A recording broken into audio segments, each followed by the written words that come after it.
It's go time.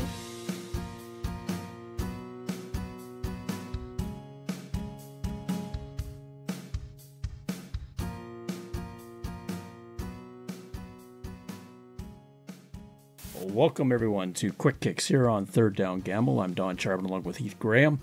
Glad you're back with me. Out of Toronto on February 21st, there was a filing against the Toronto Argonauts and Chad Kelly. Wrongful dismissal was alleged against the Toronto Argonauts football team, and harassment was alleged against Chad Kelly. It is a subject that we need to tread carefully with. Nothing has at this point been proven in court.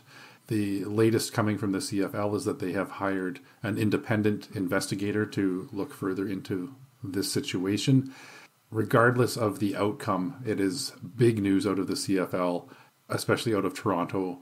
You have Chad Kelly, last year's most outstanding player and one of the marquee names in the CFL right now, facing some pretty serious allegations.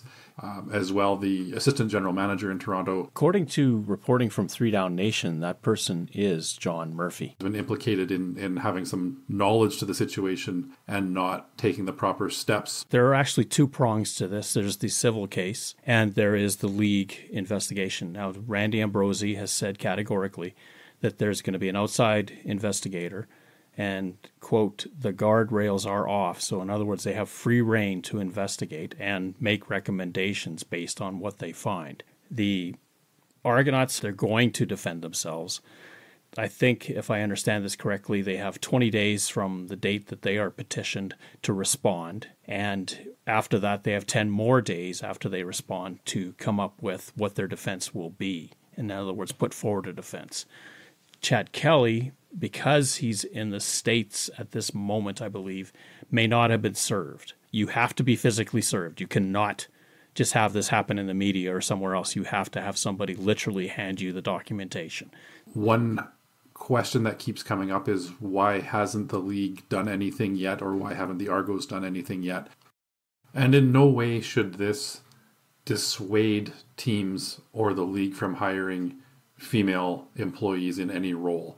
I want to be very clear my stance on that, because I know there's been some social media posts saying this is what happens when you hire a woman coach, that sort of thing. Stop. Times are changing. Women have proven that they have a place in sport, in professional sport, be it on the sidelines, in media, as officials, lots of situations. And I think we need to make sure that those opportunities continue and that these protections are put in place. And there's been situations of abuse between male and male in professional sport as well. The fact that this was a female coach should not reflect negatively on women in sport. I totally agree. The NFL is looking to once again increase their regular season schedule. They were at 16 for many years, recently have gone to 17, and are now looking at matching the CFL schedule and getting an 18-game regular season. There is some push to do it. It has been happening for a while. In fact, as much as 5 years ago, the NFL was discussing it. They do have an imbalanced schedule with 17 games right now. Going to 18 would be a logical move. You'd make it 9 home, 9 on the road. And the CFL did that a long time ago. And the reason why the CFL did that was, at the time, they had 4 preseason games and 16 regular season games. And it was decided that why do we have these extra 2 preseason games? Why don't we make them part of the regular season and make them evaluate that way? And that was what was done. The CFL has stayed with that ever since. It does create some twists in scheduling with a 9-team league, but that's more of a function of a 9-team league than of an 18-game schedule. The 18-game schedule is a grind. And if the NFL is looking to get to 18, whether it's this year, next, or the following, they have to look at cutting down the number of preseason games that they play. It just has to be. They can have as long a camp as they want, but they have to cut down preseason games to 2. They do, and I never fully understood the 17-game regular season schedule. We talk in the CFL about the issue of playing more games against the other division than within your own division.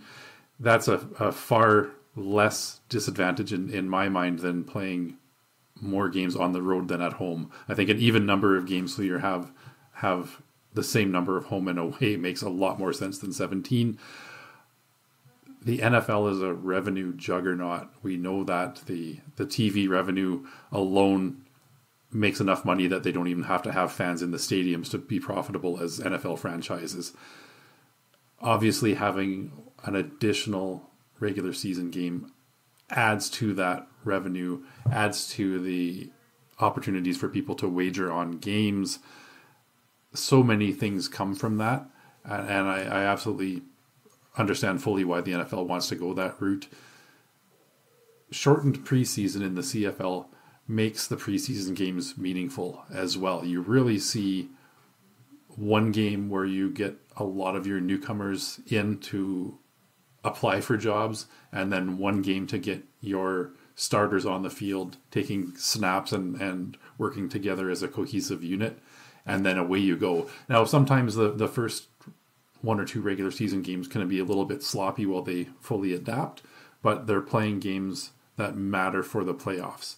And the NFL can adapt to this as well and look to shorten that preseason and have the bulk of the games more meaningful and get that 18th game onto the schedule.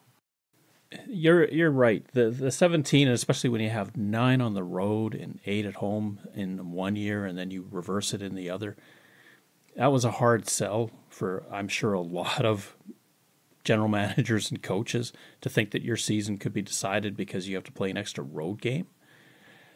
The NFL, I think, logically, getting to 18 makes the most sense. Now, it's going to come up in their next CBA, so it's nothing that's going to happen immediately. But it has to be countenanced in their minds at some level that it's just not fair to make one team try to get to the playoffs by playing an extra road game to get there. It just doesn't make sense. And I know they do a great job of balancing the schedule. You play within your division everybody twice, so that you get 6 games there. And then the other 10, the majority of them are against your conference, and then you play another division, the final 4 games. So with that 17th game, they were always trying to figure out which matchup do you fit against. And I think typically it was probably if you finished 3rd in your division, you probably played somebody else 3rd in the conference in another division. The other thing that the NFL, and this is something that they did last year without really telling many people about it, is they're looking at removing the chain gang. The push for accuracy, I guess, is that if you can eliminate the chain and use an optic eye or some sort of referential point to mark the ball and determine 10 yards, then you'd have much more accuracy. The human element has always been kind of fun watching them, and I've been baffled at how they keep things lined up coming from the sideline with the chain. It's in a way like going to a robot umpire in baseball. It's eliminating some of that human factor. I think for this to be successful, you may have to look at the technology of a chip or something inside the ball to properly track as well. And I know that's something that Genius Sports has been playing with as well. So that the technology is in development and it's already there in some way, shape, or form, and might just need a little bit more fine tuning. I'm not necessarily opposed to it. It would be a bit of an adjustment to not see those guys trotting in from the sideline with the 10-yard chains, but so many of those short yardage plays are within inches, and to have a more accurate way to spot that would benefit, I think, the quality of the play.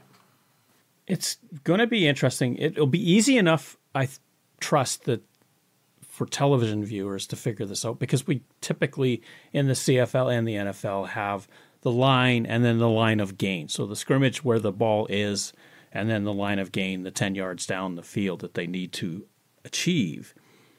But in stadium, how do you get that? The referential point was always, where's the chain? Where are the markers on the sideline? Even for coaches, how does that work? Do they have access to this? Do you have to have augmented reality helmets where the coach can put it on and say, okay, we've got to get to the 53 in the CFL? It would be a lot tougher on that level. I don't know how you accomplish that. Yeah, would you still have that visible marker so players on field know exactly where they're aiming, right? Like how many times do you see a guy scrambling and stretching out to try to get that ball to where the marker is? Exactly. That would be one of the biggest encumbrances they're going to have to determine how to address. They are talking about a Hawkeye system that's used in tennis where you can challenge to see if a ball was in or out, and they're going to put more cameras along the goal line, along the sidelines, to make a better determination of an inbound play, an out-of-bound play, a score, a touchback, all those sort of things. We're seeing more and more of that all the time, and the CFL has been a little bit slower coming to that, but they're still quite strong in what they have. There's very few times that we have just an absolute blurred image where we can't tell if the receiver was in bounds or not. We will get back to CFL talk here soon, but one more item coming up from the NFL is looking at ways to re-engage the kick return game. We see so many touchbacks. It's very rare to actually see a kickoff return. So the NFL is playing with looking at some rules of when players can be in motion, kicking off from the opponent's 40-yard line. The ball must travel a minimum 20 yards, that sort of thing. It's to eliminate high-speed collisions, but still have kick return strategy as part of the game. What are your thoughts on what they are proposing? It really harkens to what the XFL was doing, where the kicker would be behind the play. The people that were assigned to stop the runner would be 20 to 30 yards up the field, and the ball would have to be kicked over their heads, over the returning team's heads, and back to the returners. Key component in this is that there's this 0 to 20 zone where the ball has to drop, and if it drops in that zone, then you only get the ball at the 20 if it trickles into the end zone or if you decide to sit on the ball in the end zone, where if the ball is kicked straight into the end zone, you get it at the 35. Interestingly, 13 kickoffs in the Super Bowl, not one was returned. So it's sounding a little bit like that skill shot when you're playing pinball and you have to drop it into a certain spot. So accuracy is going to be a bigger part than leg strength in this proposed kickoff situation. I like trying something to bring the return game back. I understand from the aspect of player safety that you want to eliminate the real dangerous high-speed collisions. I applaud them for looking at something that is going to re-engage kick returns, because I think they're one of the most exciting parts of the game if done well. I don't know if this one's it. There might be a little more work needed to find the perfect solution. The CFL has it right on punt returns with the no yards halo. I think that does enough to deter a defender from blowing up the returner. The CFL does have some high risk kick returns. One thing that we do have north of the border is the larger field, which gives you more chance to spread out. It's a little bit more compact in the NFL, I think, and that leads to more of those high risk collisions. The CFL has been moving the kickoff line backwards, where the NFL at the same time has been moving it down the field.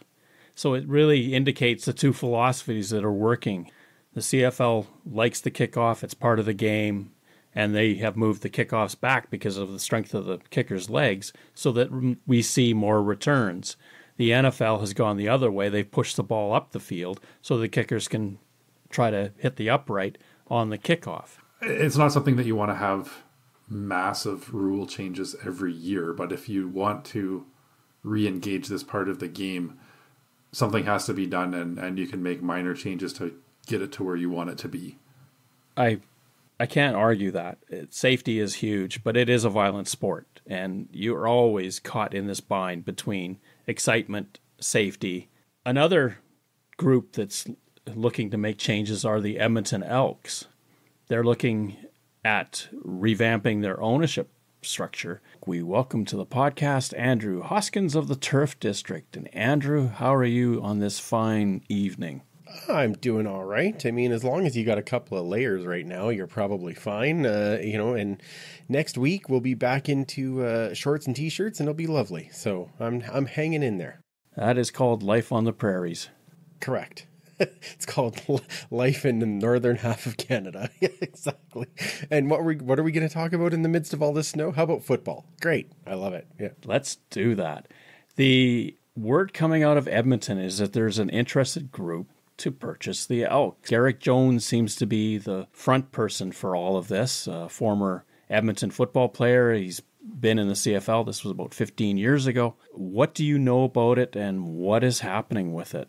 I only know a little bit, to be terribly honest, and part of that is because they have been fairly vocal in online on social media and being on a number of different shows. Garrick Jones has been on and talking, and he was talking to some of us also at the Grey Cup. He was at the CFL Fans Fight Cancer event, and his excitement about the possibility of an ownership group that was made up of former players. The one thing that I will definitely give Garrick is that he's an easy guy to talk to. He's an easy guy to listen to. He's very gregarious. He's passionate, and I love that part. I think that's part of the reason that there is this big movement, is that group that wants to look at some of the ownership and how ownership works are a very passionate group of players, and a lot of players that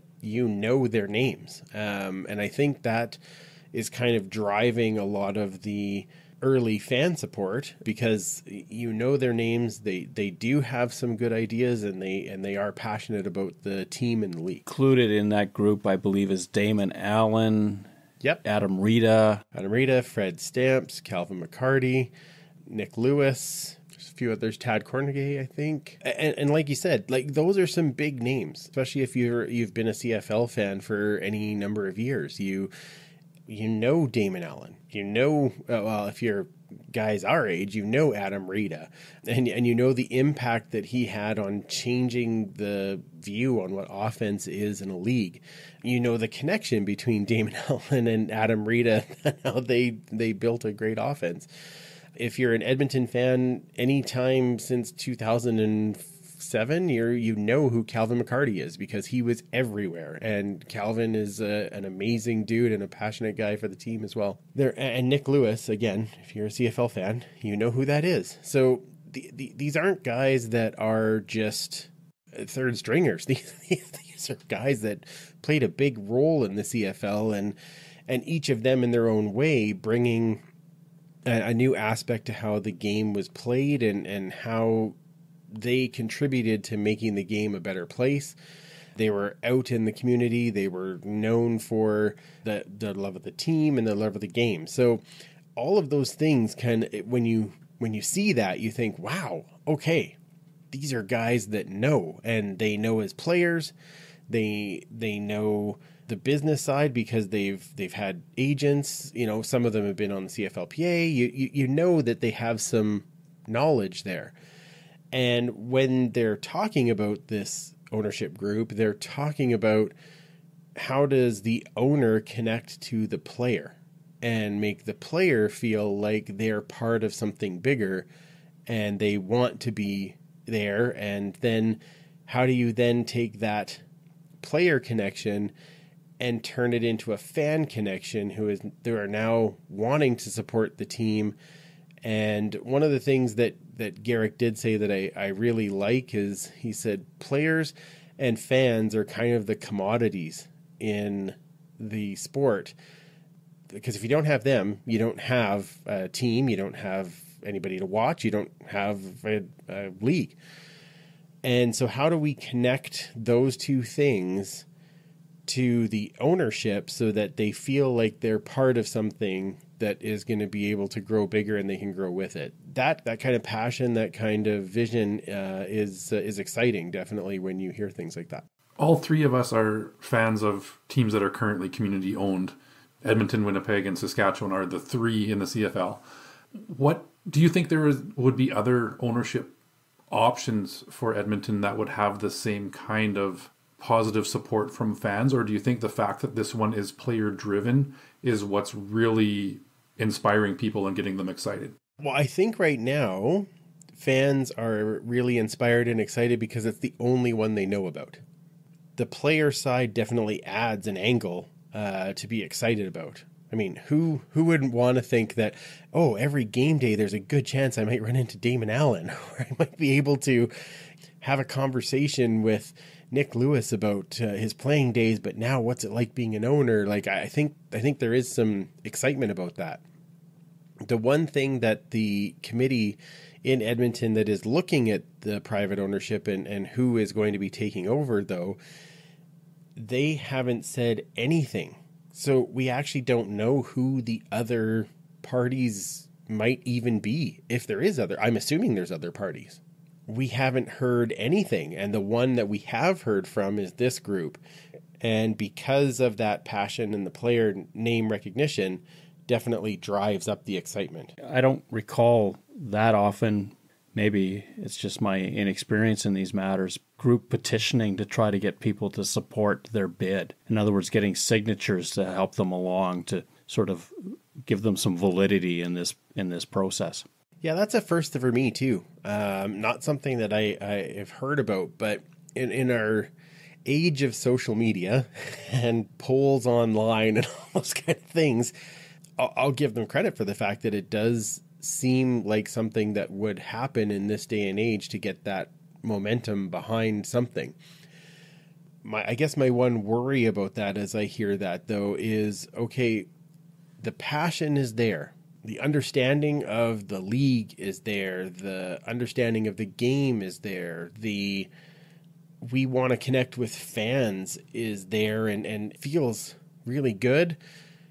The one thing that I am missing in that, though, is that if you're needing to do so much promotion up front, where's the substance? What's the part, I guess, that we don't know that's happening behind closed doors when you're having those types of conversations? Does that actually affect the committee at all when they're looking at it and going, why are you needing to drum up this support? Why don't you just show us what your offer is and how you feel you're going to do this, and then we'll work around it from there? Do you know what I mean? Like, that's the part that I don't quite understand. I know enough about business to know that you know, usually going out until there's some agreement that says, okay, we're going to say these are the people who are in the running. Not often do you have people saying, okay, well, this is what's going to happen. This is, you know, we're the people that you all want, but we don't get any choice in the matter. Like, we're not making the decision. The people that you have to get on side are the people who are actually going to make the decision for you. And that's the part that I don't know enough about yet. But I think that definitely drives the push from the fans, is that, well, this is the one we know about and we know they're doing something. Fan support is one thing, but you also run the risk of alienating the board of directors or the league.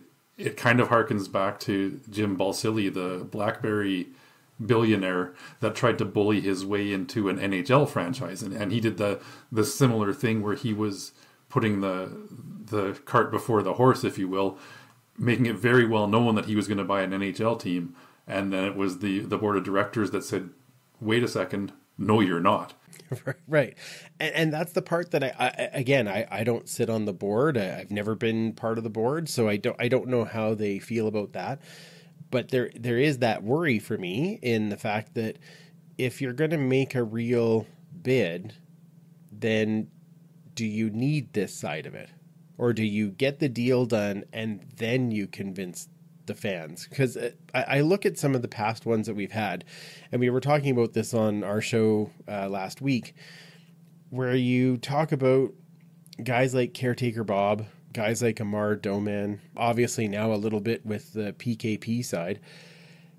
When those guys got the team, were there fans that were like, yeah, like, this is the greatest thing. Like, this is no, they were all like, okay, well, what does this guy do?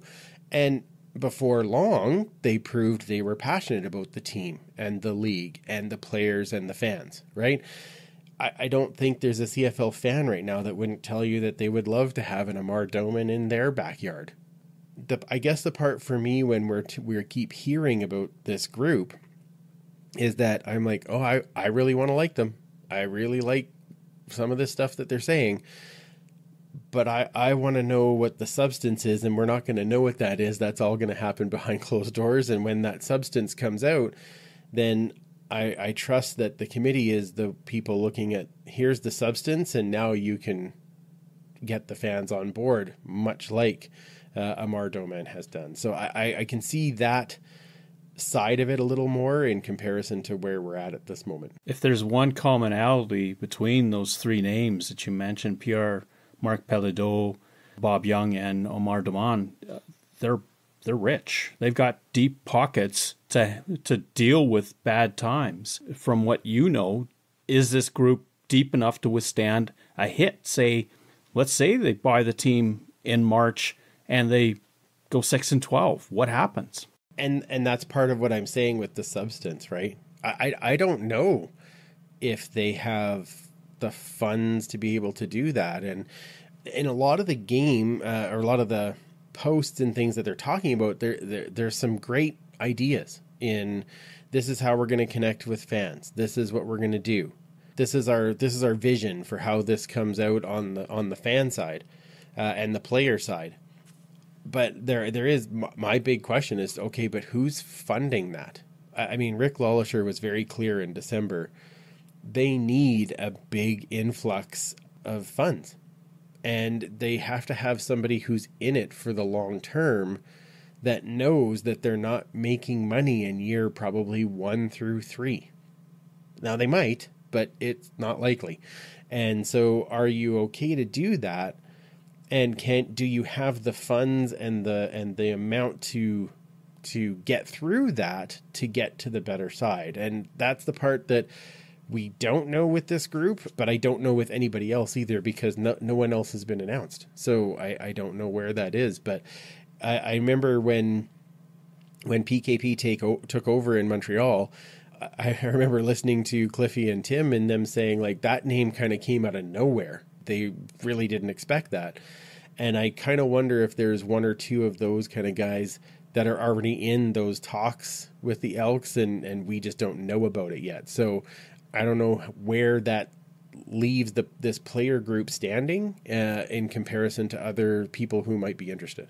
So with this speculation, I guess is the best word for it, coming out now about this group interested, do you think this means that the Elks are definitely for sale? Oh, I think, I 100% think they do. When Rick said we have a committee that's looking into private ownership, no, it was the committee is here to pick a new owner. Like, I 100% believe that that's where this is headed. As much as I like it being a community team, I just don't see them having the funds or the ability to continue to run it in this day and age, which is much different even than it was in when you look back in the 80s and even the early 2000s, when they kind of started with this heritage and slush fund that Rick was talking about. They didn't have the same kind of costs to try and bring people into a game. They didn't have the same. They had a much higher ticket holder base too, but it costs so much more to drive a lot of people to a game now, because you have to do something that is better than the 75-inch TV that's in your living room with free beer and a bathroom that you can go to whenever you want, right?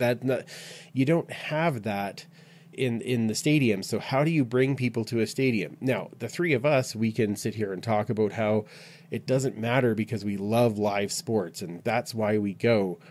But the generation under us doesn't maybe feel that same way. So what is the difference? What's going to make you want to be there? What's the thing that is different than me watching it at a bar or watching it at home? And I think the funds to do that are much different than what they once were. Elks obviously coming off of the worst losing streak in sports history. well, at least Canadian sports history. It was the perfect storm, right? All the amount of money it's going to take to get that stadium back to where you have a good amount of people and you're finding that balance to making money is going to take time and funds that only a few people in this world have. So they're going to have to make sure they make the right decision that way. And it's important, I guess, that the process continue, the due diligence continues, because you don't want to up and say, okay, great, we got somebody that's spoken up. Here we go. We're out of here. Wash our hands and we're gone. It's very important for Edmonton, as you say, to put this into the hands of somebody that is going to take care of it for not just 24 and 25, but maybe up to 2045. Absolutely. And, or at least to get the right, this is one of the things that Superfan Mike said to me that was pretty profound, is that he said, I'm not really worried about the first owner. I'm kind of worried about the second one, because the first owner, I want them to come in and make a splash and make things happen and do all those things. And I hope that they're super successful and they're around for a long time. But I think if the Montreal situation showed us anything, is that ownership change can happen for a number of different reasons that you can't count on.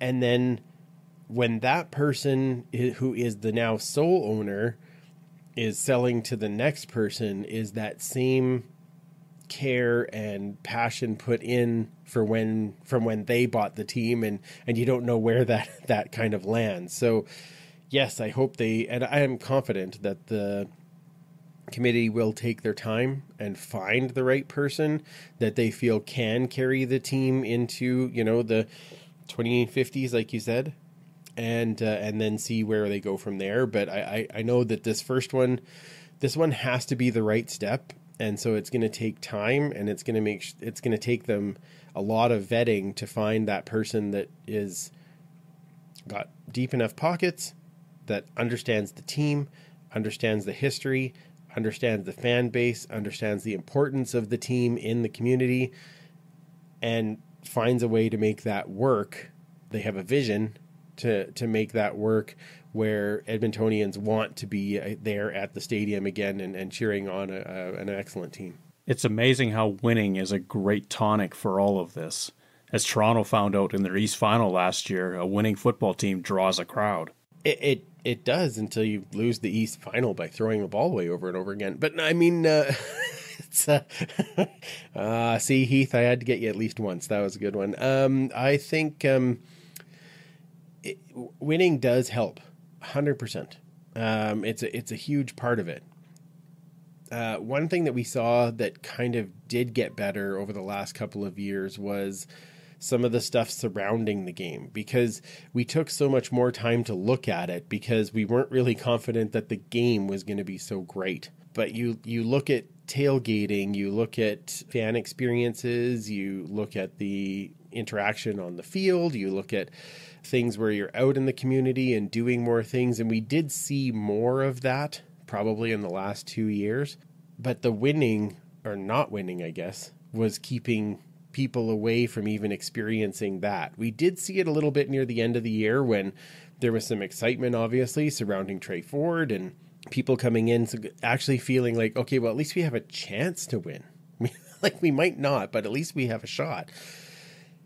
And then you saw all of these other things that are building. The tailgate got really busy, and people were actually enjoying that part and saying, oh, I'll consider coming back because this was super fun. And yeah, we didn't win, but it was really fun. The stuff that they're doing in between the whistles got better. There's stuff that is engaging that you're like, okay, there is a little more to it than just this. So that next person has to be able to understand that and the winning. And the winning definitely will bring a lot more because everyone likes to support a winner.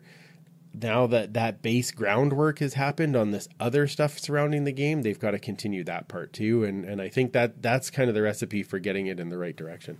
To be successful, you need to have both parts. I think you hit the nail on the head there. Is your on-field product and the success of a team can only bring you so far if the fan experience, the game day experience isn't there, and vice versa. You can have the best fan experience, but if you're going to watch a losing product, week after week after week, which you experienced with your home losing streak. Got to get you back. It does start to affect the number of fans in those seats. Oh, 100%. And I've been spoiled as an Elks fan, as an Eskimo slash Elks fan. I became a fan in the middle of the 5 in a row.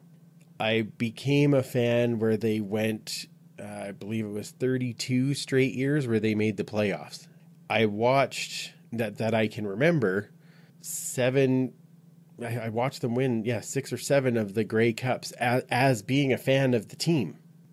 So I understand how spoiled I was as a fan, and I understand it even more so now, because now we've gone through this streak and we've gone through this area where it was, what can we do off the field? And because that's all we have left is what can we do off the field?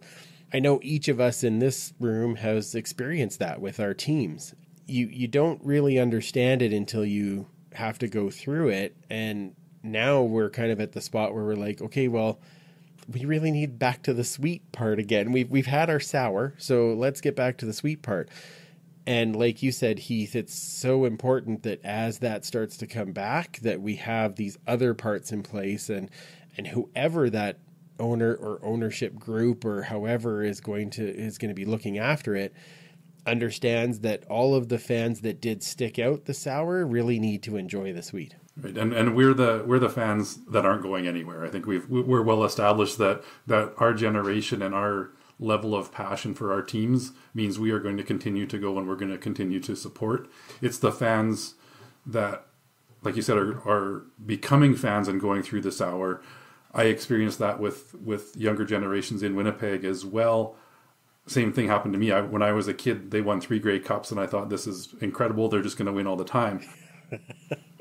I wrote it out, but the people that came into Blue Bomber fandom in the late 90s, early 2000s saw nothing but pain, and you lost a big chunk of those. And it's now you need to build that back up, get them to experience a game, experience the fun of the fandom, and get them back to being regular attendees. Absolutely. And I think that I saw a little like hints of that, right? Where you had families that were coming to the tailgate, and they come in the first part and they go, well, this is the first game we've been to in forever, and why would I come? It's like just to watch a crappy football. The joke at the time was always, well, you come because the other team's really talented, so you come watch them, like watch how good they are, and we can all cheer together and cry together, and all will be fine. And next year we'll all start at 0 again and hope that we'll get better. That's and you kind of start that kind of bond. But I saw people start coming back to be like, you know what, we had a lot of fun doing these other things. I kind of like this player. I'm kind of getting attached to this player, and I'm getting to see what I think this guy is really good. This is a really good player on a really crappy team. And I think those are the ones that you just kind of hang on to. You're like, okay, well, let's keep building on that. And then, when the wins come, it's a lot easier for those people to be like, wow, I watched that guy when he was the good player on a bad team, and now I watch him and he's kind of the good player on a great team, right? And that's what we're all hoping for. Well, the CFL often talks about best practices and learning from them, and I think your best cue is Ottawa, and the fan experience there is just unbelievable, because you get off the bus and you go through patios all over the place. It's an entire event. It's an entire evening where you have a great outing. It has been for a lot of years. And I think, though, I will say, because, and this is something you were saying earlier, Don, is that winning keeps people coming. And we saw, I think, even this year, even Ottawa took a bit of a hit. The first year it was like, hey, we have a team back, yay, right?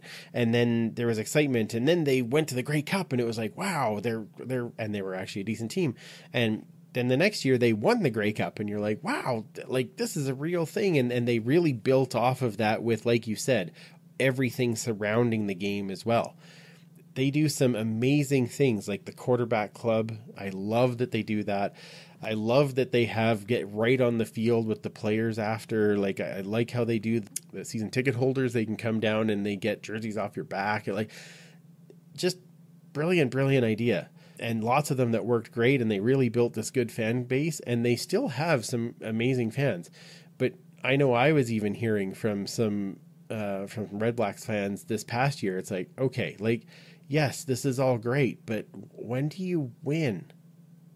Because it's just so hard, and I can fully relate, to be sitting in the stand, like as you're sitting in your seat before the anthem, you're like, so how bad is it going to be tonight? Instead of being able to go in and go, well, you know what, we got a shot, or going in and being like, oh, this one, we're going to take this one. I can't remember the last time that I went into a game going, yep, this one we got locked down. Like that's pre-COVID. And so I think every fan base, no matter how good they have it, will have that. If you've got this long where your team isn't really performing the same, you definitely have a hard time getting people as excited about it. The stuff around it is awesome. Keep going. That's amazing. We want to have that thing. We want to be excited about it. Get a few more competitiveness on the field, and then you're in. Then you know, trust me. At this point, man, if we were sitting at 8 and 10, I'd be like, yeah, this is amazing. It's great. I can go to every game. We have a shot. We're all hopeful for that as the season starts. Glalisher has experience. Let's look at his experience with Omar Damon in BC. Look what that netted the Lions. 100%. And they did it the right way, right? He was around and helped him get through and found the next guy that took on the presidency, and they worked, you know, and you look at the success that BC is having right now. And I don't know, I've been out to the BC Lions home openers the last 2 years with the big bands and all the everything going on, and I'm like, yeah, they're finding a way, and people are coming back because not only do they have an exciting football team, but they have an exciting atmosphere and everything that's surrounding the game. When it comes down to something like that, that's one thing that I will say is with the committee that's in place and with Rick Lawlisher in place, I'm really confident that he will help lead that ship into let's find who this right person is. And if that right person or that right group is the players group, they're going to tell us why. In comparison to the other people that they had, this is why we felt that this was going to be the best people to run the team for the future. Once that announcement comes, I look forward to hearing what that next person or group says, and how do we, what are the next steps over this next little bit to bring the green and gold back to what we know it to be. Andrew Hoskins, thank you so much for taking time to discuss this. Where can people find and follow you on the socials, and of course your podcast? Oh, of course. Well, thanks for having me, guys. I always love coming on and chatting with you. And next time we'll be talking about who that owner is, maybe. I don't know. Or either that, or we're going to be talking about Edmonton won that first game of the season against the Riders. That's great. Right, Heath? Yeah, absolutely. We can talk about that one for hours. Okay, I'm in. So you can find me at Freepalicious. You can find the show pretty much everywhere on every social as at the Turf District. We also have a brand new shop if you want to grab some stuff with Turf District stuff on it at zazzle.ca/store/turf_district_shop. We usually run on Tuesday nights on YouTube, Facebook, and Twitter, because that's the only thing I ever call it. And you can find us there, join in the conversation, and the podcast usually comes out on Wednesdays. So thanks again for having me, and hopefully we will be back and chatting more football before too long. You betcha. Thanks so much, Andrew.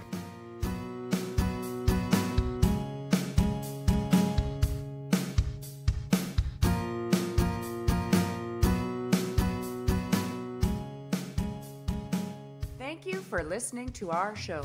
Third Down Gamble is hosted on Podbean and can be found on Apple Podcasts, Google Podcasts, and Spotify. Follow us on Twitter at Third Down Gamble. Join us again at the Third Down Gamble podcast. Audio worth watching.